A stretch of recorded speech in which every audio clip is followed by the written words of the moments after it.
Hi everyone, welcome to another episode of Thirsty Thursday. It's bargain beer review time. As always, as you know, on Thirsty Thursday we try and explain life's mysteries to you. What happened to the Marie Celeste, and if the best thing since sliced bread is sliced bread, what was the best thing before sliced bread? Anyway, today on the taste test we try Batemans Valentines Tipple XB. Valentine's Day is February the 14th, when you display your love for your loved one or somebody who you fancy at work but you don't want to let them know. But if you're like me, then you get on so well with your other half, such as Mrs. Brewbear, you don't have to demonstrate your love on one day of the year because you do it all year round. Anyway, let's get this bad boy cracked open. It is actually 3.7% on the ABV. Just read you on the back. It says limited edition. Probably means it's one of about 1 million bottles that they knocked off the production run. Roses are red, violets are blue. Here's to raising a glass of XB with you. English Goldings and Challenger hops fuse with crisp Lincolnshire pale and chocolate malts, creating a grainy, quaffable Valentine Tipple. Challenger hops, always interested on those because that's not one of your sort of main staple ones over here.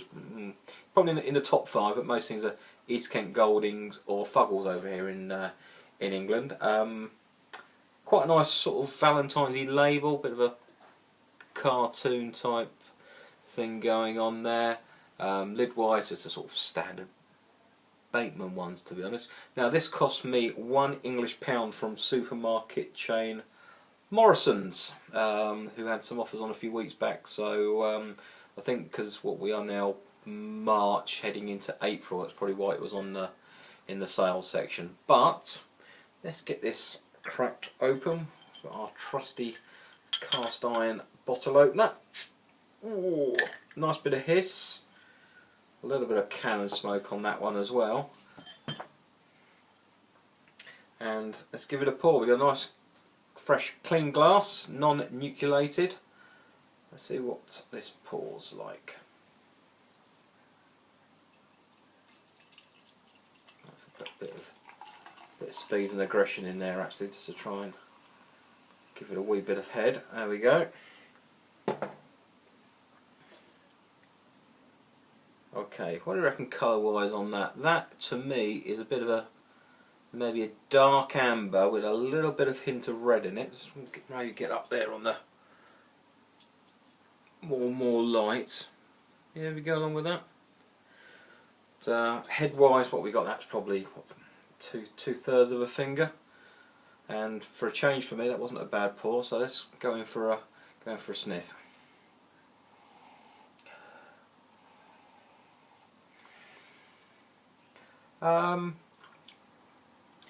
I get a little bit of toffee and a little bit of caramel, but that is about it for me on the smell. I'm not really getting any hops or malts sort of flying off that at me. No, that's about it. But let's go in for a taste. As always, very good health for everyone who's watching.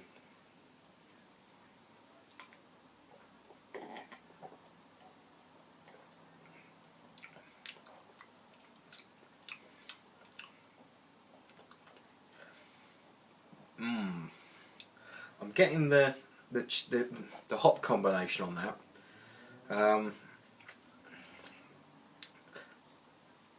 Yeah, the Challenger hops on that give it a bit of a burnt caramel, really sort of comes out at you, and maybe if anything a slight bit of pepper on the aftertaste.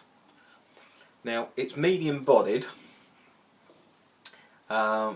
You can see that's not overly busy on the carbonation, that's just about how I sort of like it.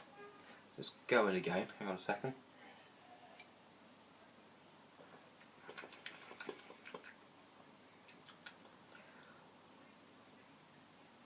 I don't mind that actually.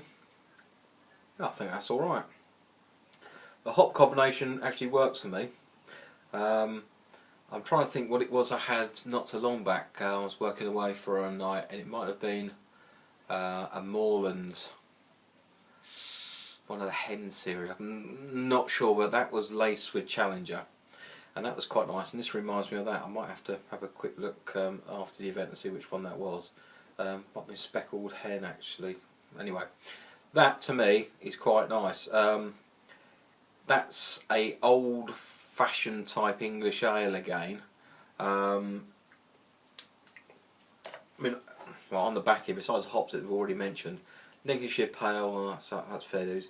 Chocolate malts don't necessarily get any sort of chocolate off it, but the hops combination, the Goldings and the Challenger, actually wins for me. 3.7% on the ABV. That is quite sessionable, but unfortunately, due to the time of year, you probably ain't going to get it much longer. So have a look in your supermarkets. Definitely worth £1 This was from Morrisons. If you see it, pick it up, give it a bash. Definitely worth a go. Score out of 10.